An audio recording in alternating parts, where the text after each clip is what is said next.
Hello అండి. ఈ ప్రపంచంలో మనకి అన్నీ ఉన్నాయి, కానీ ఒక్క ప్రశాంతత తప్ప. మనం రోజు పరిగెడుతూనే ఉంటాం, కానీ ఎక్కడికి, ఎందుకు? అదే వెతుక్కుంటూ నేను ఈ హైదరాబాద్కి దగ్గరలో ఉన్న ఈ అద్భుతమైన లోకానికి వచ్చాను. అదే కన్హా శాంతివనం. ప్రకృతి ఎంత నిశ్శబ్దంగా ఉంటుందో మన మనసు కూడా అంత నిశ్శబ్దంగా మారినప్పుడే మనం అసలైన ఆనందాన్ని అనుభవిస్తాం. ఇక్కడ ప్రతి ఆకు, ప్రతి పక్షి మనకు ఒక పాఠం నేర్పుతుంది. ఇది కేవలం ఒక మెడిటేషన్ సెంటర్ మాత్రమే కాదు, హార్ట్ఫుల్నెస్ వాళ్ళ గ్లోబల్ హెడ్ క్వార్టర్స్. అండ్ ఇది world's largest meditation centre. Peacefulness కోసం ఫారినర్స్ నుండి సెలబ్రిటీస్ వరకు అందరూ ఇక్కడికి వస్తుంటారు. వాళ్ళందరూ చెప్పే మాట ఒక్కటే, కన్హాకి వచ్చాక లైఫ్లో ఒక క్లారిటీ వచ్చిందని. I was surrounded with positivity, which is what everyone needs in their life. చుట్టూ ఇంత పచ్చదనం, ఆ చెట్ల మధ్య నుండి వచ్చే చల్లని గాలి, ఎన్నో రకాల మొక్కలు, రకరకాల పక్షులను చూస్తుంటే ఎంత రిలాక్స్గా అనిపిస్తుందో.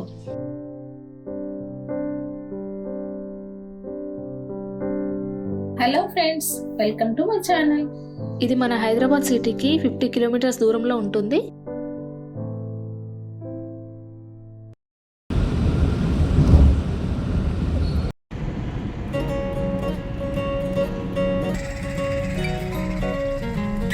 హైదరాబాద్ నుండి 1.5 అవర్ జర్నీ చేశాక మేము చేగూర్ అనే విలేజ్లో ఉన్న కన్హా శాంతివనానికి చేరుకున్నాము. గేట్ దగ్గర సెక్యూరిటీ చెక్ ఫినిష్ చేసుకొని లోపలికి వెళ్తున్నాం. ఇక్కడ కొన్ని స్ట్రిక్ట్ రూల్స్ అయితే ఉన్నాయి. అదేంటంటే మనం వెహికల్ స్పీడ్ అనేది 20 వరకు మాత్రమే ఉండాలంట. అలానే హారన్ సౌండ్ అయితే అస్సలు చేయకూడదంట. మేము లోపలికి వెళ్తుంటే ఇది ఒక మెడిటేషన్ సెంటర్లా లేదు, ఏదో ఒక పెద్ద ఫారెస్ట్లోకి వెళ్తున్నట్టు అనిపించింది. చుట్టూ అంతా పచ్చదనం. మేము ఇక్కడ ఈస్ట్ డార్మ్లో స్టే చేస్తున్నాం. ఇది మోస్ట్ కంఫర్టబుల్ ఆప్షన్. ఇక్కడ కనిపిస్తున్న ఈ షెడ్ లాంటివి చూడండి, చాలా పెద్దగా అండ్ చాలా చల్లగా కూడా అనిపించింది. ఇక్కడ ఫ్రీగా ఉండే డార్మెటరీ నుండి బెడ్ రూమ్స్ వరకు చాలా ఆప్షన్స్ ఉన్నాయి. మేము ఆన్లైన్ చేసుకున్న రిజిస్ట్రేషన్స్ చూపించగానే మాకు బెడ్స్ అలాట్ చేశారు. రూమ్స్ మాత్రం చాలా నీట్గా, కంఫర్ట్గా అనిపించాయి. మేము ముందుగా రూమ్లో అయితే ఫ్రెష్ అప్ అయిన తర్వాత అప్పటికే లంచ్ టైం అయింది కాబట్టి మేము డైరెక్ట్గా మెయిన్ డైనింగ్ హాల్కి అయితే వెళ్ళాము. ఇక్కడ రిజిస్ట్రేషన్ చేసుకున్న వాళ్ళకి ఫుడ్ అయితే ఫ్రీగా ఉంటుంది. ఈ డైనింగ్ హాల్ అయితే చాలా పెద్దగా ఉంది. ఇక్కడ భోజనాన్ని ప్రసాదంలా భావిస్తారు. నిశ్శబ్దంగా కూర్చొని తిని మన ప్లేట్స్ని మనమే క్లీన్ చేసుకోవాలి. ఇక్కడ పెట్టే సాత్విక్ ఫుడ్ తింటే బాడీ చాలా లైట్గా అనిపిస్తుంది అండ్ హెల్తీగా కూడా అనిపిస్తుంది. మేమైతే ఇక్కడ 3 days రిట్రీట్ ప్రోగ్రామ్ కోసం అయితే వచ్చాము. ఇక్కడ డైలీ విజిటర్స్ కూడా ఉంటారు. మార్నింగ్ టు ఈవినింగ్ వరకు వచ్చి చూసుకోవచ్చు. లంచ్ అయ్యాక క్యాంపస్లో ఉన్న సూపర్ మార్కెట్కి వెళ్ళాము. ఇక్కడ మనకి కావాల్సిన అన్ని రకాల ఐటమ్స్ దొరుకుతాయి.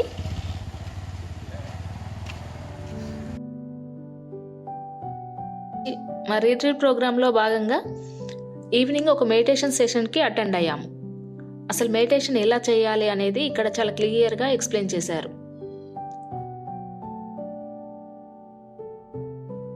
నెక్స్ట్ వరల్డ్లోనే బిగ్గెస్ట్ మెడిటేషన్ హాల్లోకి వెళ్ళాము. ఆ హాల్ కింద కూర్చుంటే వచ్చే ఆ వైబ్రేషనే వేరు, అది మాటల్లో చెప్పలేము. ఎవరైనా అక్కడ ఎక్స్పీరియన్స్ చేయాల్సిందే.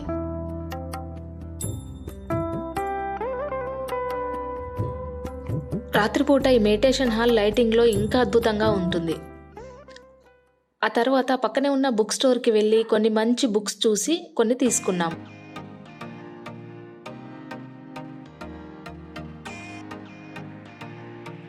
ఫైనల్గా ఆ పక్కనే ఉన్న క్యాంటీన్లో ఒక జ్యూస్ తీసుకున్నాము. ఇంకా ఆ డే అయితే అలా ముగిసిపోయింది. రేపటి నుండి మా ప్రోగ్రామ్ ఇంకా డీప్గా ఉంటుంది. డే 2కి వెల్కమ్. పొద్దున్నే 5 గంటలకు నిద్రలేచి ప్రకృతి మధ్యలో నడుస్తుంటే చాలా ఆహ్లాదంగా అనిపిస్తుంది.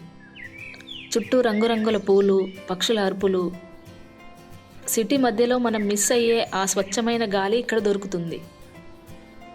ఈ పచ్చదనం చూస్తుంటే మన మైండ్ ఆటోమేటిక్గా చాలా ఫ్రెష్గా అయిపోతుంది.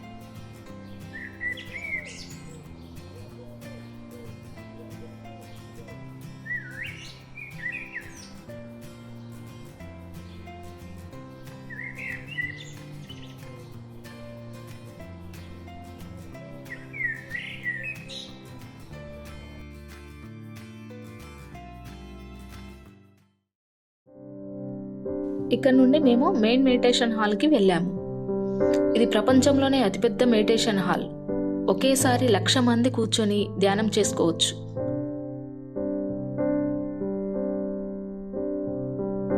ఇక్కడ అస్సలు ఫ్యాన్స్ అయితే ఉండవు, కానీ ఆ కన్స్ట్రక్షన్ వల్ల లోపల ఎప్పుడూ చాలా చల్లగా ఉంటుంది. లోపలికి వెళ్ళగానే ఆ నిశ్శబ్దం మనల్ని పలకరిస్తుంది. అక్కడ కూర్చొని కళ్ళు మూసుకుంటే ఆ వచ్చే ప్రశాంతత మాటల్లో చెప్పలేం. మెడిటేషన్ హాల్ లోపల ఎంత ప్రశాంతంగా ఉంటుందో దాని చుట్టూ ఉండే ఈ వాక్వే అంతకంటే ఇంట్రెస్టింగ్ గా ఉంటుంది. ఇక్కడ గోడల మీద గమనిస్తే భగవద్గీతలోని మొత్తం 18 అధ్యాయాల నుండి ముఖ్యమైన శ్లోకాలను ఈ ప్లేట్స్ మీద చెక్కించారు. నెక్స్ట్ ఇక్కడ నుండి మేము నడుచుకుంటూ వెళ్తుంటే మాకు బాబూజీ వనం కనిపించింది.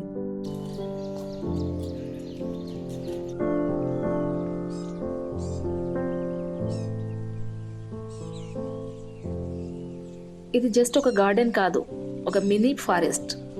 ఇక్కడ ఎన్నో రకాల అరుదైన చెట్లు ఉన్నాయి. ఇక్కడ నడుస్తున్నప్పుడు మనం నిజంగా ఏదో అడవిలో ఉన్నామా అనిపిస్తుంది.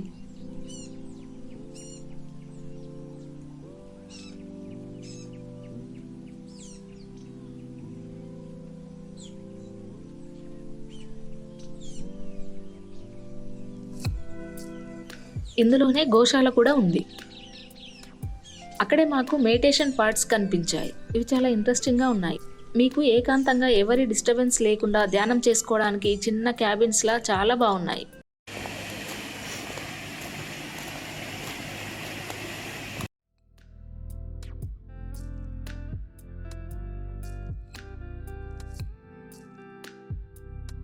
నెక్స్ట్ మేము వెల్నెస్ సెంటర్కి వెళ్ళాము. ఇక్కడ ayurvedic treatments, massages and naturopathy therapies కూడా ఉన్నాయి. కేవలం మనసుకే కాదు, బాడీకి కూడా ఇక్కడ మంచి రిలాక్సేషన్ దొరుకుతుంది.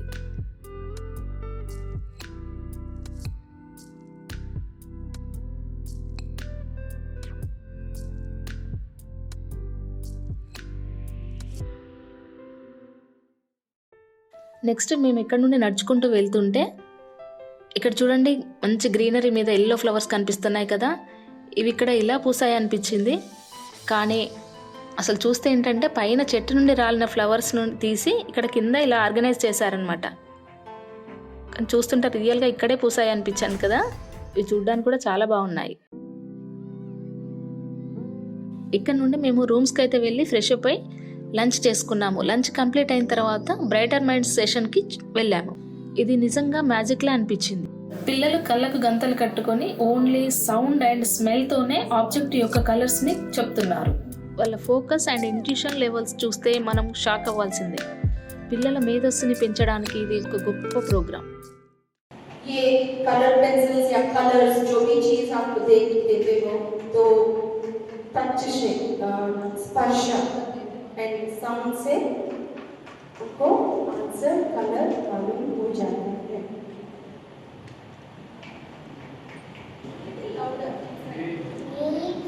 ग्रीन का है.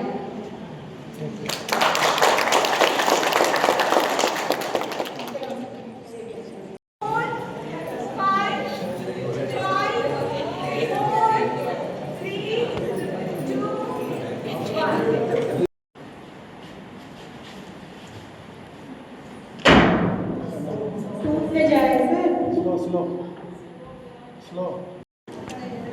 He's wearing a red shirt. He's wearing a black pant. He has kind of big nails, and he's wearing a smartwatch. And he's wearing a gold necklace. Oh my God. And then he's wearing a orange cap on his right hand.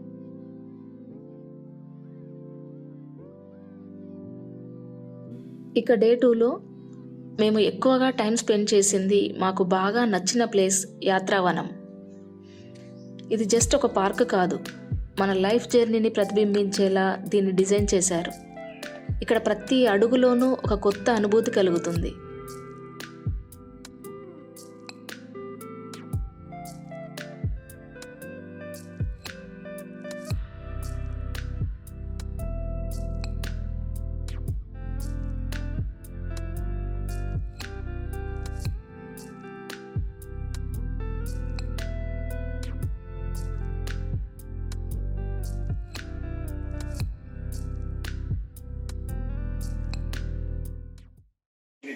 అంటే కోరికలు తగ్గించుకుంటూ మనకు సంతుష్టం వైపు వెళ్ళడం అన్నది ఆ యాత్ర point number 1. So మనం స్టార్ట్ చేసినప్పుడు సపోజ్ పాయింట్ నెంబర్ 1 నుంచి స్టార్ట్ చేస్తాను అనుకోండి. నేను పాయింట్ నెంబర్ 1 లో ఉన్నాను. నేను ఆ పాయింట్ స్టార్ట్ చేసినప్పుడు నాకు క్వాలిటీస్ ఏముంటాయి, ఆ రీజన్ దాటినప్పుడు నా క్వాలిటీస్ ఎలా ఉంటాయి అన్నది చెప్తాను నేను అక్కడ. మనకి ఏంటంటే చెప్పారు కదా, చిత్తు, మనస్సు, బుద్ధి, అహంకారం. సో మనం ఇది ఒక విధంగా సూక్ష్మ శరీరాలు కూడా అంటారు. మన మెడిటేషన్ స్టార్ట్, మన జర్నీ మొదలైనప్పుడు ప్రతి పాయింట్లో మనకి ద్వంద్వాలు అనేవి ఉంటాయి. డ్యువాలిటీస్ అంటారు. ద్వంద్వాలు అంటే కోరికలు, తృప్తి. మా రీట్రీట్ ప్రోగ్రామ్ వాళ్ళందరికీ ట్రైనర్స్ ఇక్కడ ఒక్కొక్క నాట్ గురించి ఎక్స్ప్లెయిన్ చేస్తూ మాకు ఒక గైడెడ్ టూర్ కూడా ఇచ్చారు. ఇక్కడ మెయిన్ హైలైట్ ఏంటంటే ఈ వనం మొత్తం రాళ్ళు మరియు పచ్చదనంతో చాలా న్యాచురల్గా ఉంటుంది. అక్కడక్కడ చిన్న చిన్న వాటర్ ఫాల్స్ అండ్ ఫౌంటైన్స్ లాంటివి ఇక్కడ చాలా పీస్ఫుల్గా అనిపించాయి. సో ఇక్కడ మీరు ఈ పాయింట్స్ చూస్తే ఇక్కడ పాయింట్ 1 అని ఇక్కడ చెప్పారు కదా, ఇక్కడ కొన్ని పాయింట్స్ ఉంటాయి.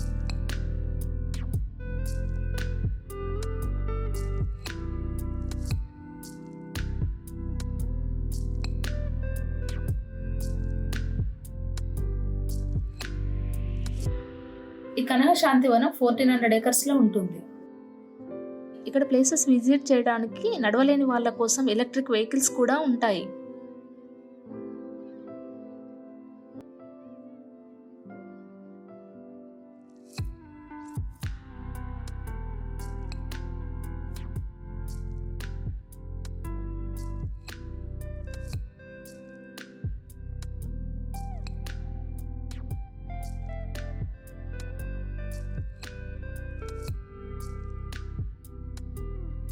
ఇక్కడ 13 రకాల నాట్స్ ఉంటాయి. ఒక్కొక్క నాట్ గురించి ఇక్కడ డీటెయిల్డ్గా మనకు అర్థం కావడం కోసం రాసి ఉన్నాయి. మీరు ఇక్కడ గమనిస్తే ఇక్కడ చాలా అరుదైన మొక్కలను ఎంతో జాగ్రత్తగా పెంచుతున్నారు. యాత్రావనంలో మనకి వివిధ రకాల శిల్పాలు కనిపిస్తాయి. అవి మనలో ఉన్న భయము, కోపము లేక అశాంతిని వదిలేసి ప్రశాంతత వైపు ఎలా వెళ్ళాలో తెలియజేస్తాయి. ఫోటోగ్రఫీ ఇష్టపడే వాళ్ళకైతే ఇదొక ప్యారడైజ్ అని చెప్పొచ్చు.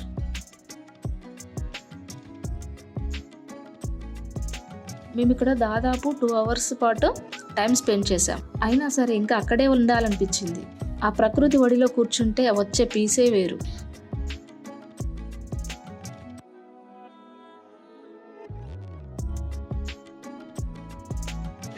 ఏదో పాత ఎప్పుడో ఒకటి గుర్తొచ్చి మనకు తెలియకుండానే మనం ఒకలాంటి హ్యాపీనెస్ని పొందుతూ ఉంటాం.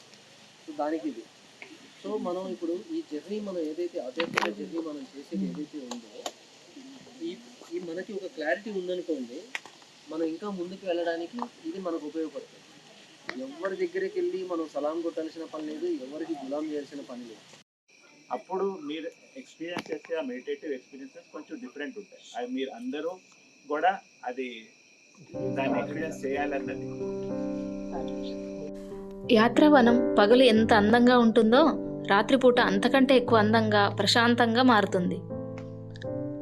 ముఖ్యంగా ఇక్కడ ఉన్న బాబూజీ విగ్రహం చూడండి. రాత్రిపూట ఆ లైటింగ్ మధ్యలో చూస్తుంటే ఒక తెలియని పాజిటివ్ ఎనర్జీ వస్తుంది.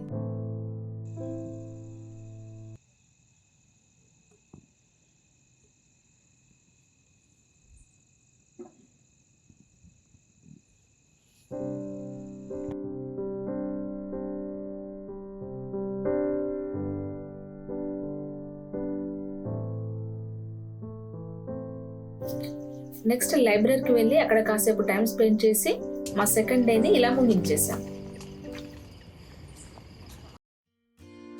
డే 3 కన్హాలో మా చివరి రోజు.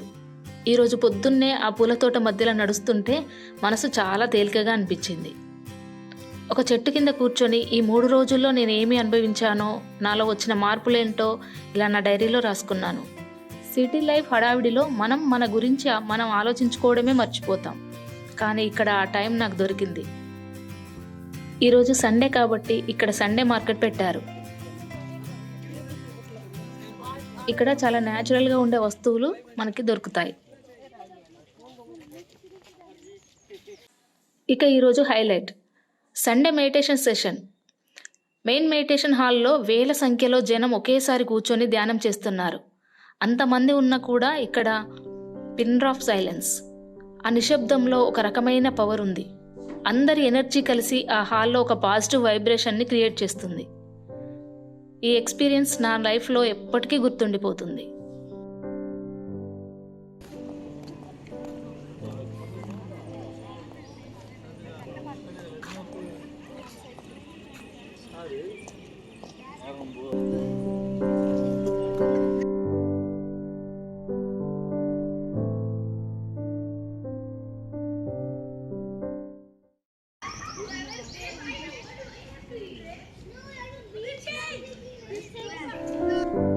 మెడిటేషన్ తర్వాత కొంచెం షాపింగ్ చేశాం. ఇక్కడ కొన్ని బుక్స్ అలాగే ఆర్గానిక్ కొన్ని ఐటమ్స్ తీసుకున్నాము. ఆ తర్వాత మా ఫైనల్ రీట్రీట్ సెషన్ జరిగింది. ఈ 3 రోజుల్లో మనం నేర్చుకున్నది లైఫ్లో ఎలా ఇంప్లిమెంట్ చేయాలి అనే దాని మీద ట్రైనర్ చాలా బాగా గైడ్ చేశారు. వెళ్ళే ముందు మా గ్రూప్ అంతా కలిసి ఒక ఫైనల్ ఫోటో దిగాము. అస్సలు తెలియని వ్యక్తులు ఈ 3 రోజుల్లో ఎంతో క్లోజ్ అయిపోయాం. అందరి లక్ష్యం ఒకటే, అదే మనశ్శాంతి. మొత్తానికి కన్హా నుండి బయలుదేరాం. కారులో వెళ్తుంటే దారిలో major Dhyan Chand badminton academy కనిపిస్తుంది. ఇక్కడ స్పోర్ట్స్కి ఎడ్యుకేషన్కి కూడా ఎంత ఇంపార్టెన్స్ ఇస్తారో ఈ అకాడమీ అండ్ స్కూల్ బిల్డింగ్స్ చూస్తే అర్థమవుతుంది. కేవలం మెడిటేషన్ మాత్రమే కాదు, ఆల్రౌండ్ డెవలప్మెంట్కి ఇది ఒక కేర్ ఆఫ్ అడ్రస్ అని చెప్పొచ్చు. నేను ఇక్కడికి వచ్చేటప్పుడు ఏదో తెలియని స్ట్రెస్తో వచ్చాను, కానీ వెళ్ళేప్పుడు మాత్రం చాలా ప్రశాంతంగా ఒక కొత్త ఎనర్జీతో వెళ్తున్నాను. మీరు కూడా లైఫ్లో ఎప్పుడైనా బాగా స్ట్రెస్ ఫీల్ అయినా లేదా మీ గురించి మీరు తెలుసుకోవాలని అనిపించినా ఒక్కసారి ఇక్కడికి రండి. ఇది కేవలం ఒక ప్లేస్ కాదు, ఇది ఒక ఎక్స్పీరియన్స్. మీ అభిప్రాయాలను కామెంట్స్లో చెప్పండి. వీడియో నచ్చితే లైక్ చేయండి, మీ ఫ్రెండ్స్ అండ్ ఫ్యామిలీస్కి షేర్ చేయండి. ఇలాంటి మరిన్ని ఇంట్రెస్టింగ్ వ్లాగ్స్ కోసం మన ఛానల్ని సబ్స్క్రైబ్ చేసుకోవడం మర్చిపోకండి. మళ్ళీ ఇంకో మంచి వీడియోతో కలుద్దాం. Thanks for watching.